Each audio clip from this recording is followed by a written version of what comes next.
Buenas tardes, ¿cómo están? Una nueva transmisión y una nueva entrevista en vivo de la pelota sindical en este ciclo de entrevistas de trabajadores y trabajadoras en cuarentena. En este caso vamos a charlar con Pablo Blanco, que es secretario general de los trabajadores y las trabajadoras de la industria del gas. Por supuesto, todas trabajadoras que están en actividad, que es el espíritu y el sentido de estas entrevistas, y vamos a charlar un poco acerca de qué está pasando con la actividad, mientras se suma a la transmisión mi gato Evo, que quiere ser famoso, y lo saludamos a Evo también, y busca un lugar en esta transmisión. Les decía que vamos a charlar un poco acerca de qué está pasando en el sector, que es uno de los tantos sectores en actividad que está invisibilizado. Tenemos nada más y nada menos que al secretario general del sindicato, que es Pablo Blanco.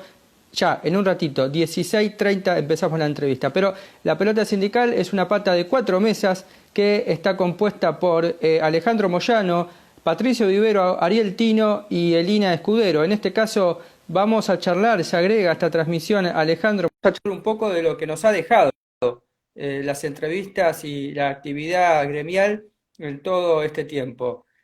Saludamos también ya a los compañeros del sindicato de los trabajadores del gas, de la industria del gas, que ya están sumados y están viendo en esta transmisión. 16:30, con Pablo Blanco, decía Flaco, mientras te saludo, buenas tardes, ¿Cómo estás, secretario Patricio? general de la industria del gas. ¿Cómo anda, Flaco? Bien, todo bien, por suerte. Acá seguimos en cuarentena. Seguimos en cuarentena, ¿no? Aquellos que tenemos el privilegio de hacer la cuarentena. Siempre Exactamente. enfatizo este concepto a partir de la idea de que hay mucha gente que sigue trabajando, que es esencial y que realmente es esencial para que nosotros, quizás lo que tenemos la fortuna de hacer el teletrabajo o de hacer simplemente la cuarentena, lo podamos hacer. Así es, exactamente. Una pregunta interesante para Pablo Blanco sería que charle un poco el tema de la reapertura de paritarias, que fue uno de los reclamos que vino haciendo. Intuyo incluso más tomando en cuenta que el sector sí se está presentando a trabajar, con la cual ahí no hay un aliciente que podamos decir, a ver qué respuesta están dando las empresas, qué postura ha tomado el Ministerio de Trabajo. Sin lugar a dudas, ¿no? Porque, bueno, estamos en momento de paritarias. Ha ganado la atención, Flaco, generalizada del sector comercio y en particular supermercados porque se multiplican los casos. Publicamos esta noticia, es noticia en la pelota sindical, que hay 2 directivos, uno de ellos es el encargado de Carrefour para la Argentina, François Vicent, con COVID positivo, ¿no? Y mientras tanto se multiplican los casos entre los trabajadores y hoy particularmente, Flaco, hubo una denuncia de un trabajador de Coto que denunció a la ART y a la obra social del Sindicato de Empleados de Comercio por falta de atención. Lo dejaron tirado 2 días en una guardia, sigue esperando que tanto la ART o la obra social se hagan cargo de su enfermedad, ¿no? Que es un problema de los trabajadores de ahora que nadie se quiere hacer cargo del COVID. Sí, el Sindicato de Comercios no ha dado cifras de manera oficial, todo lo que circula es por o bien organizaciones de base o bien delegados de base que informan a los medios. Sabemos por distintas fuentes que el famoso caso del Coto de Banfield, en la que se vio al gerente a los gritos propinando que no iban a cerrar el local, sabemos hoy, está confirmado que son 11 los infectados de ese Coto, ¿sí? Y se suman a los que ya venían infectados por COVID en los que son los supermercados y los comercios esenciales que están abiertos. Flaco, sin demasiados títulos, le anticipo a la audiencia que en estos días vas a estar encabezando ciertas entrevistas, así que te van Sí, a tener como protagonista y es exactamente. importante que lo sepan porque tenemos toda una apuesta ahí en las entrevistas que vienen, nos parece muy importante. Quería decirte también, Flaco, comentar con vos, yo le cuento a la audiencia que de paso hablamos con el Flaco, porque tampoco no es que vivimos con el Flaco, digo, nos encontramos en estos vivos con nosotros también, ¿no? Entonces, Tal cual. quería decirle a la audiencia y a vos, Ale, que también ha tenido mucha repercusión el tema de algo que nosotros desde la pelota sindical con mucha humildad le empezamos a dar repercusión y ha tomado repercusión a nivel nacional, diría, que es el teletrabajo, ¿no es así? El Exacta- teletrabajo ha exactamente, llegado tuvimos para instalarse y sé que tenés una opinión formada al respecto. Sí, bueno, con cuestión de teletrabajo hubo una reunión el martes 16, hubo otra reunión hoy que se volvieron a reunir, se volvieron a seguir debatiendo los proyectos, entraron en Cámara de Diputados alrededor de 15 proyectos, más o menos los puntos son todos muy parecidos, pueden variar en lo que es la fundamentación filosófica, si se quiere, que son los considerandos que van previos a los artículos, pero en síntesis todos más o menos acuerdan en lo mismo, la idea es que salga un proyecto unificado, con todas las posturas dentro de la comisión legislativa que dirige Vanessa Silva en la Cámara de Diputados. Y bueno, hoy estaban en sesión, no sé bien si salió medio dictamen o si salió alguna propuesta superadora a las que ya se encuentran en marcha. Flaco, vos, en tu opinión, va a salir un proyecto unificado. Para mí sale un proyecto unificado, de hecho el Frente de Todes, una de las cosas que levantó fue de Gladys González, del PRO, con lo cual ahí te das más o menos un panorama de que todos confluyen en una idea que es la misma, ¿no? Si bien obviamente la pata sindical hace más hincapié en la injerencia de los gremios, en cómo los gremios y van a fiscalizar esa conexión, desconexión y demás, pero sacando eso se están tomando partes de todos los proyectos y están opinando todos, así que yo creo que sí, que va a ser un proyecto unificado. Definitivamente una modalidad de trabajo que si bien siempre decimos, ¿no? Decíamos lo mismo, hicimos con todos los entrevistados que tratamos el tema, con Matías Servilla, el delegado de Clarín, que también fue uno de los de AGEA Clarín, fue uno de los que identificó esta realidad, dijo, che, miren que está pasando esto y esto se queda. Lo mismo con Aguiar, cuando hablamos, ¿no? Que estaba con una postura directamente en contra del teletrabajo. En todas hay algo que parece que quedó, que llegó y es definitivo, y es que es una modalidad de trabajo que no va a ser solamente para la coyuntura del COVID, sino que se va a sostener más allá y a lo largo del tiempo, ¿no? Ha llegado para quedarse y las discusiones que se están dando son muy interesantes. Vos recién nombrabas a Servilla, el delegado de AGEA Clarín. Ayer los delegados de AGEA Clarín sacaron una encuesta que le hicieron a toda su planta de redactores. El 92% de los redactores de Clarín trabaja desde sus casas, está haciendo modalidad de teletrabajo. Y se dan ciertas situaciones como por ejemplo que la mitad de los trabajadores no tienen los insumos correctos, más del 70% está con problemas ergonómicos por no tener sillas ergonómicas para sentarse. ¿Sí? Son una discusión que se viene dando ahora y que toma visibilidad por la situación del COVID. Flaco, te agradezco mucho este contacto, te agradezco el esfuerzo de siempre estar. Como decía hace un ratito, bueno, sigamos viendo, hay ciertas entrevistas que te van a tener como protagonista nos parecen muy especiales y muy importantes para la difusión en el espacio, ya ampliaremos. Y mientras tanto, 16:30, en este momento te despido y te pido que te quedes para escuchar la palabra de Pablo Blanco, secretario general de los trabajadores y trabajadoras de la industria del gas. Muy bien, muchas gracias Pato, un saludo a todos y nada, seguimos así. Hasta luego. Hasta luego, Flaco. Bien, ha pasado Alejandro Moyano, compañero, una de las patas fundamentales de la pelota sindical, como siempre digo, y ahora sí, vamos a charlar con el compañero secretario general de los trabajadores y trabajadoras de la industria del gas, Pablo Blanco, al cual estamos agregando en este momento. Esperamos que se sume a la transmisión para comenzar la entrevista. ¿Cómo ¿Qué estás, Pablo? Buenas tardes. qué tal? Buenas tardes, un gusto, un gusto. Acá estoy ayudado con la tecnología por mi hija y por quienes han hecho el contacto para hacer la entrevista, porque justamente hablando de teletrabajo y de todo eso, yo soy de una generación un poco más antigua y nos cuesta un poco, pero ya estamos ahí conectados, Ya te perfectamente. confirmo que, Pablo, entonces que esto ha sido un éxito, tu gestión y la gestión de tus compañeras y compañeros, porque acá estamos finalmente haciendo la entrevista en vivo. Y por eso lo primero que te quiero preguntar, Pablo, es un poco que nos cuentes qué encuadra el sindicato, cuáles son los trabajadores y las actividades que encuadra el sindicato.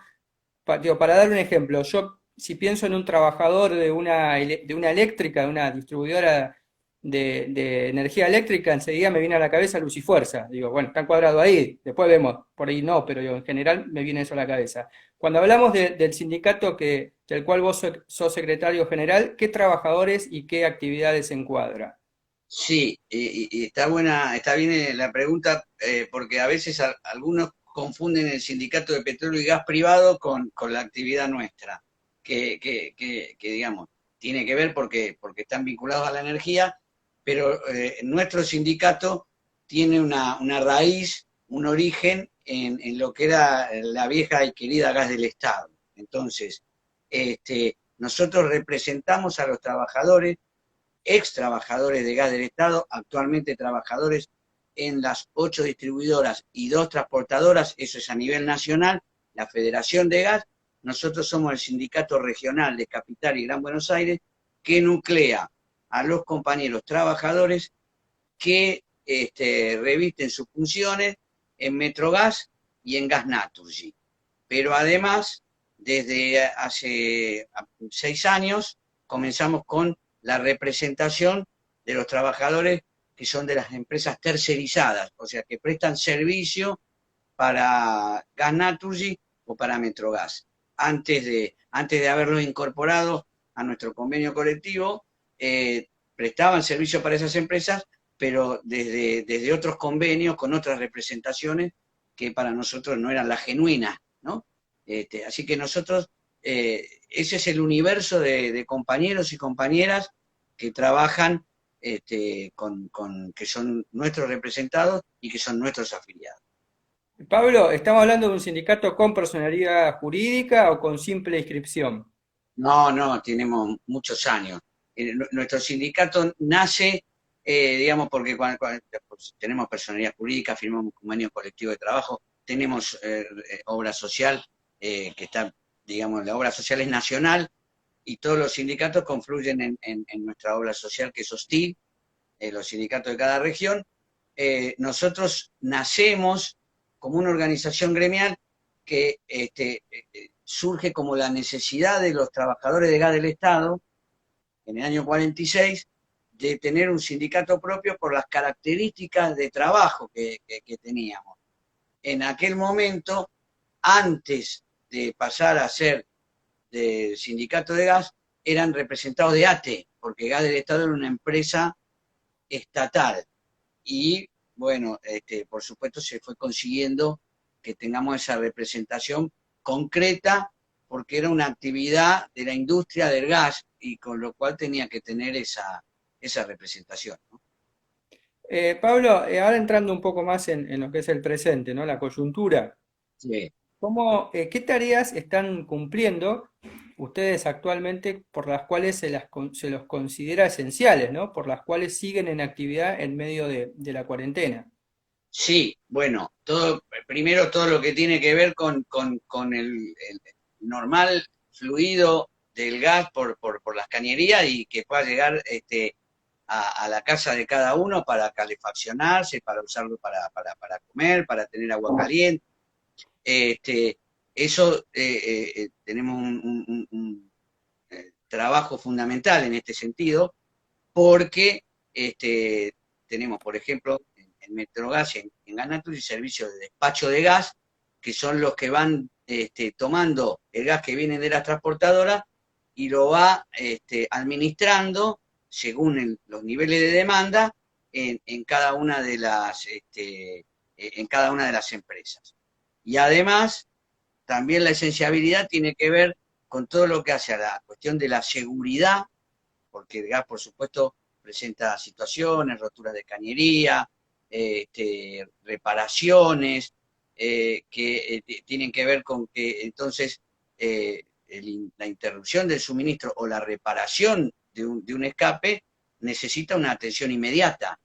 Y nuestros trabajadores básicamente también están fuertemente vinculados a cubrir esa parte de la actividad. Para que se entienda, Pablo, o sea, hoy hay un problema en un domicilio y es un trabajador de tu sindicato, del sindicato del cual vos presidís, el que va y está realizando esas tareas de reparación. Efectivamente, efectivamente. Esa importancia tiene, esa trascendencia tiene nuestro trabajo, porque si no, imaginémonos que nosotros no estuviéramos trabajando, bueno, habría cientos de escapes con peligros tremendos para la población, y a su vez además tendríamos una cantidad importante de usuarios que estarían sin el suministro diario, ¿no? De un elemento que es esencial para la vida. Y a su vez, bueno, están los que realizan la lectura de los medidores de gas, que en este sentido, y está muy vinculado a lo que estamos planteando en este conflicto en el que estamos, son los que hacen la lectura de los medidores. En un primer momento no se declaró esencial esa actividad, nosotros entendimos que era necesario darle un marco, porque las estimaciones que estaban llegando eran muy dismiles, la estimación eran para situaciones donde había negocios que hacían un trabajo promedio, pero que, por supuesto, hoy ni siquiera producían la décima parte de lo que podían producir. Entonces, un consumo estimado significaba tener que pagar una factura en un momento donde el negocio estaba fuera de trabajo. Entonces allí también, conjuntamente con el ente regulador, sumamos como una actividad que antes no estaba, la lectura de los medidores de gas. Y además, bueno, todo lo que tiene que ver con el despacho, de lo que hablábamos antes, el servicio de despacho de gas, que también están trabajando allí los compañeros, y después todo lo que tiene que ver con la actividad de los compañeros y las compañeras que están en el teletrabajo, trabajando desde su casa y que hacen de apoyo logístico a todo el resto de los trabajadores que están en la trinchera, como le decimos nosotros. Todos los que Claro, yo te describí, en, sí. en la actividad que involucra la calle, ¿no? Y el contacto con con otras personas, ¿no? Pablo, recién mi compañero Alejandro decía, bueno, ahí está, están encarando el proceso de paritarias de este año del sindicato. ¿Cómo están encarando este tema desde el gremio? ¿Cuál es la expectativa que tienen para este año? Es muy difícil. Efectivamente, vos lo estás señalando bien. Estamos en una situación compleja. Nuestras paritarias van de marzo a abril, de abril a marzo. O sea que nosotros en abril de este año tendríamos que haber iniciado el periodo de paritarias del año 2020-2021, o sea, de abril a marzo del año que viene. Toda la situación justamente se dio en el marco el marco de la cuarentena, del aislamiento social obligatorio y preventivo, decretado por el gobierno nacional, y teniendo en cuenta que se dio el 20 de marzo, muy cerca de la fecha de apertura paritaria, se fue dilatando. Además, la verdad, estuvimos muy concentrados al principio en definir los protocolos de trabajo, los elementos de seguridad, todo lo que hace a la cuestión del COVID-19, que era un poco lo que digamos, embuía todo, ¿no? Estaba todo teñido por esta situación tan compleja y tan delicada. Definir los equipos de trabajo, tampoco parecía, digamos, prudente en ese momento salir a plantear una cuestión de paritaria, pero ya ha pasado un tiempo prudencial, ya estamos casi terminando el tercer mes de lo que debía ser la paritaria, y además teniendo en cuenta de que los trabajadores, las compañeras y las compañeras están prestando servicio, están manteniendo el servicio, las empresas siguen recaudando, siguen cobrando, porque toda la factura llega a la casa de cada cliente, de cada usuario.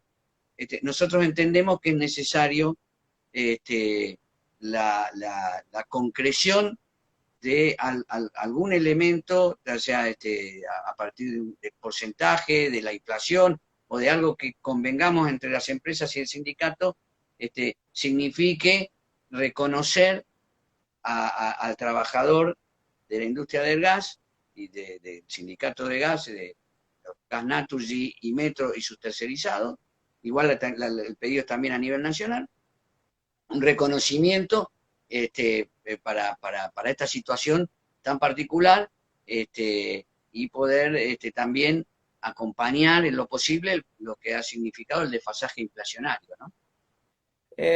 Pablo, recién mencionabas bueno, abarcabas terciarizadas.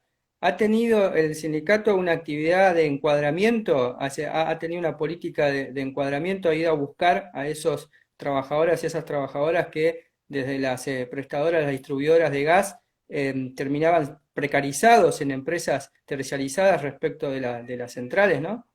Sí, absolutamente. Nos dimos una tarea, primero tomamos la decisión política de, de iniciar toda una serie de acciones y una estrategia para conseguir incorporar a esos compañeros. Por supuesto, con la anuencia, el apoyo y el compromiso de estos compañeros que querían formar parte de los convenios colectivos, de la obra social y de todo lo que tiene que ver con el sindicato, con el Estigas.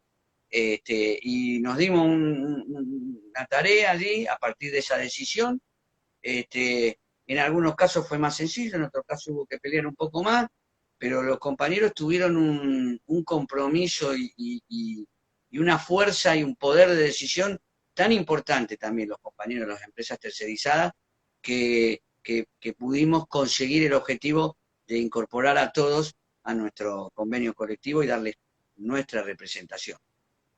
Te hago una pregunta ahora sacándote de lo estrictamente sindical y aprovechando el saber que tienen los laburantes. O sea, nadie sabe más que los laburantes acerca incluso de las empresas, ¿viste? A veces los laburantes saben más de las empresas que los directivos. Entonces, a propósito de eso, le quiero preguntar que en los primeros meses de inicio de la cuarentena hubo mucha queja de usuarios acerca de sobrefacturaciones e incluso hubo una aclaratoria de las distribuidoras de gas, por lo menos a nivel Capital Federal y Gran Buenos Aires, pero creo que es lo que encuadra del sindicato, acerca de refacturaciones. ¿Esto fue así? ¿Hubo refacturaciones? ¿Se cambió la forma de refacturar? ¿Hubo boletas que tuvieron montos que no eran los que correspondían? Hasta donde vos sabés y se puede comunicar, ¿no? No, sí, nosotros por eso yo te explicaba y les explicaba a la audiencia que nosotros tomamos la decisión, conjuntamente con la decisión del ente regulador, de salir a hacer la lectura de los medidores de gas, es decir, salir casa por casa a leer cada uno de los medidores. ¿Por qué? Porque se estaba haciendo una estimación de las facturas porque no estaban siendo leídas. En esa estimación las empresas, por supuesto, nunca fueron a favor de los clientes, ¿no? De los usuarios, digamos, siempre terminaba facturándose en beneficio de las compañías. Entonces, por eso nosotros salimos la verdad que valiosísimo el trabajo de los compañeros, porque hay que entender que un compañero que sale a leer una zona de lectura entra aproximadamente a 200 domicilios por día, ¿no? Exponiéndose a una situación compleja Eso y lo está haciendo ahora. eso es lo que se está haciendo ahora. Eso es lo que se está haciendo ahora, sobre todo pensando en el beneficio del usuario, para que no tenga mayor, ya, además de todas las complicaciones, de todo lo difícil que está esto, agregarle la cuestión de tener que pagar una factura de gas que no refleja la realidad de lo que está sucediendo. Quizás en el tema domiciliario no tiene tanta influencia, pero sí, imaginémonos la cantidad de bares, restaurantes, industrias, pequeños comercios que hacen que el gas es una materia prima esencial, pero que en estos momentos no la están usando. Y yo estimo un promedio anual de consumo que hoy es una mentira, digamos. Entonces, es imperioso ir y tratar de observar y de ver ese consumo y que se le facture lo que realmente está consumiendo el cliente. Pablo, te hago una pregunta que esta por lo general lo hago al principio, pero bueno, me parecía más importante presentar el gremio que abarca una actividad claramente esencial, pero al mismo tiempo, por lo menos en mi opinión, un poco invisibilizada, ¿no? No es una actividad que tenga, que esté ahí en la tribuna de los sindicatos. Te quiero hacer una pregunta para que la gente entienda, ¿no? Nosotros todos más o menos entendemos lo que es el sindicalismo y celebramos cuando un laburante llega a secretario general. Contame un poco cómo es tu recorrido, dónde empezaste a trabajar y cómo fue tu recorrido como delegado hasta llegar a ser hoy el secretario general del Estigas. Sí, bueno, vos sabés que por eso yo tengo una profunda identificación con los compañeros tercerizados, porque yo viví en carne propia lo difícil que es esto y nuestro objetivo, digamos, nuestro objetivo máximo es que esos compañeros pasen a ser planta efectiva de las empresas madres de gas natural. Yo arranqué como contratado en gas del Estado por la empresa, en aquel momento era la empresa Ferrovimario, una empresa de empleados de la construcción. En el año 91 hubo una efectivización general de todos los trabajadores y pasé a ser parte de Gas del Estado.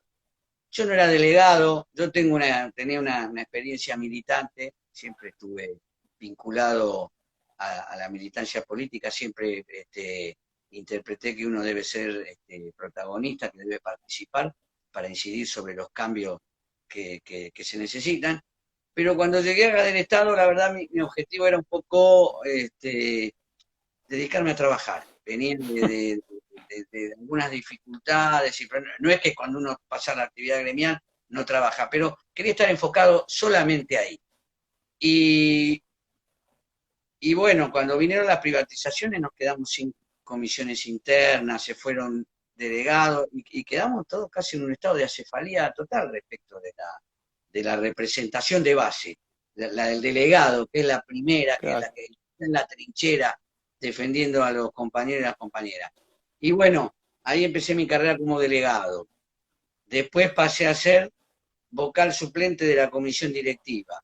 Después vocal titular. Hice toda la carrera. Después secretario gremial y hoy, digamos, en noviembre del año pasado, asumí con la nueva comisión directiva, donde también se han incorporado compañeros nuevos de empresas ya tercerizadas que están participando en nuestra comisión directiva y eso nos llena de alegría. Allí ya digamos, terminé siendo el secretario general por el voto directo de los afiliados. Pablo, recién decías un poco que empezaste, te efectivizaron en el 91 y que un poco lo que te impulsó a la actividad gremial es atravesar el proceso de la década de los 90, el proceso privatizador, el desguace del Estado, ¿no? Sobre todo de las empresas estatales, ¿no? Para los más jóvenes que por ahí han tenido la fortuna de no pasar eso. Yo tengo 36, digo, algo me acuerdo. Y entonces mi pregunta es cómo atravesaron el sindicato y la actividad, los laburantes, la gestión, ¿no? Si entendí bien, te tomó como secretario de gremial el proceso del macrismo, los 4 años del... El proceso del macrismo fue sumamente traumático. Fue sumamente traumático porque representó una enorme involución en lo que tenía que ver con lo que veníamos, con lo que era la participación, la paritaria, digamos, el contexto. El contexto nos condicionó mucho, porque si bien en nuestra industria se produjo lo que fueron el aumento exorbitante de las tarifas, que la verdad la desmesura hizo que fuera muy difícil poder pagar y poder sostener, tener el servicio de gas a cada uno de los clientes, porque el aumento fue muy importante. El contexto de una Argentina donde se perdía empleo, donde había un permanente hostigamiento sobre el trabajador, la idea de lo que fue el avance sobre las jubilaciones, la idea permanente de que pendía sobre nuestras cabezas una flexibilización laboral, González Fraga diciendo que un trabajador podía querer tener una casa digna, un celular o mejorar su calidad de vida. Todo eso conspiraba porque ese contexto no nos permitía alcanzar todo lo que nosotros considerábamos que era la ganancia que estas empresas tenían y cómo una parte de eso tenía que venir repartido entre los trabajadores, ¿no? Pablo, y en lo personal, vos decís, bueno, González Fraga diciendo eso, González Fraga es un economista liberal, no nació ahora, tiene 30 años hablando. Sí. ¿Cómo fueron los miedos, los fantasmas con la memoria de la década del 90, ¿no? ¿Hubo esa cosa de decir, bueno, se está volviendo a esto, o sentían como organización de que el movimiento obrero tenía otros anticuerpos frente a la avanzada neoliberal? Absolutamente, absolutamente. Para nosotros el proceso de privatización de los 90 fue tremendo en todo sentido, en el sentido de una transformación cultural. De pronto éramos una empresa nacional y pasamos a ser, como bien vos lo habías expresado antes, desguazados, pasábamos a ser, yo era de Gas del Estado, una empresa con mirada nacional, con una mirada estratégica de la Argentina, donde los trabajadores nos sentíamos parte de esa construcción, a ser de un sindicato, de una empresa o de dos empresas, porque bueno, Gas del Estado terminó en 8 distribuidoras y 2 exportadoras.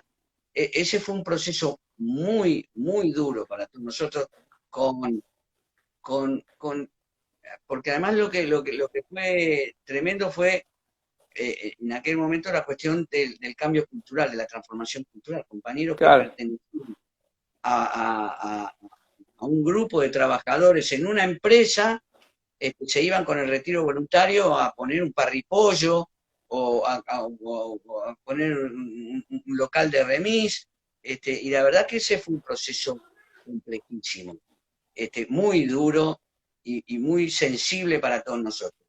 Quizás Claro. en estos 4 años de Macri no lo vivimos de esta manera. Lo que sí vimos, cómo cambiaba un contexto también, y cómo nosotros teníamos y enfrentábamos limitaciones, porque había toda una estructura del Estado que antes tenía una actitud de equilibrio entre lo patronal y lo de los trabajadores, y ahora se volcaba claramente la balanza en favor de los dueños de las empresas y en detrimento de los compañeros y las compañeras, ¿no?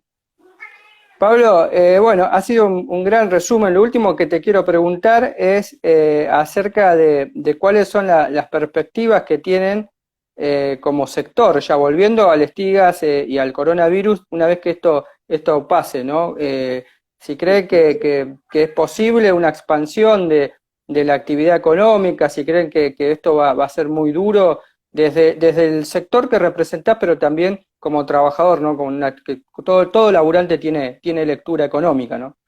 No, sí, por supuesto. Bueno, primero nosotros esperamos poder atravesar esta coyuntura inmediata con un reconocimiento de las empresas. No es fácil hoy desarrollar un conflicto gremial. Las empresas nos están queriendo, me parece que puede haber dos intencionalidades de las empresas. Una, que tenga que ver con una intencionalidad política, porque nosotros, incomprensiblemente para nosotros, en el año 2016, cuando hubo un aumento de tarifa, ¿se acuerdan que la Corte Suprema decidió congelar la tarifa por 5 años? En aquel momento, las paritarias, lógicamente, las paritarias tuvieron un desarrollo normal, un desarrollo lógico. En aquel momento, este, las empresas, como con una mirada hacia adelante de que estaban con posibilidad de aumentar la factura, se dieron rápidamente. Y en este momento que están cobrando, que obviamente aquella situación están con los bolsillos cocidos, llenos de bolsillos cocidos, y nosotros, los trabajadores, los compañeros, poniendo las compañeras, sobre todo los que están en la calle, poniendo un cuerpo y exponiéndose a un contagio. Entonces, para nosotros, esta coyuntura va a marcar también cuál va a ser la relación de aquí al futuro. Si nosotros vemos una actitud